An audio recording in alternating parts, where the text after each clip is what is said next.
ছেলেটি শুধু একটা মিথ্যা বলেছিল আর পরের সেকেন্ডে তার নাক লম্বা হতে শুরু করলো। এতটাই বেড়ে গেল যে প্রায় একটা লম্বা গাছের মতো হয়ে উঠলো। সঙ্গে সঙ্গে জানালা খুলে দিল আর কয়েকটা কাঠ ঠোকরা উড়ে এসে তার নাকে বসতে সাহায্য করলো। আসলে 2.5 বছর আগে ছেলেটি ছিল এক চলমান গাছ।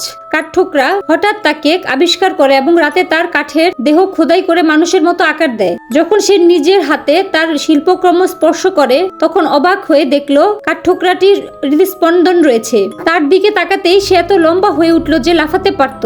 ভয়ে সে সঙ্গে সঙ্গে কাঠঠোকরাটির জন্য মুখ আর চোখ খোদাই করে দিল। তারপর মরিয়া হয়ে যেত তার সঙ্গে কথা বলার জন্য।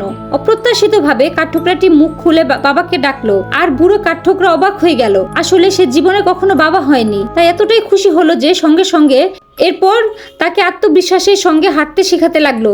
কিন্তু সে জানতো না যে কাঠঠোকরাটি হাঁটা শেখানোর দরকার নেই। বুড়ো কাঠঠোকরাটি ঘুরে তাকাতেই দেখলো ছেলেটি অনেক দূরে চলে গেছে আর সেখান থেকে পেছনে দৌড়াতে দৌড়াতে চিৎকার করতে লাগলো। ছেলেটি ভয়ে দৌড়াতে বাড়ি ফিরে দরজা বন্ধ করে দিল। চুলার পাশে বসে আগুন জ্বালালো। কিছুক্ষণ পরে সে ঘুমিয়ে পড়লো। বুড়ো কাঠঠোকরাটি ফিরে এসে দরজায় কড়া নাড়লো। ছেলেটি উঠতেই গিয়ে দেখতে পেল প্রায় ছাই হয়ে গেছে। সৌভাগ্যবশত রাতে বুড়ো কাঠঠোকরাটি তার জন্য নতুন একটি পা খোদাই করে দিল।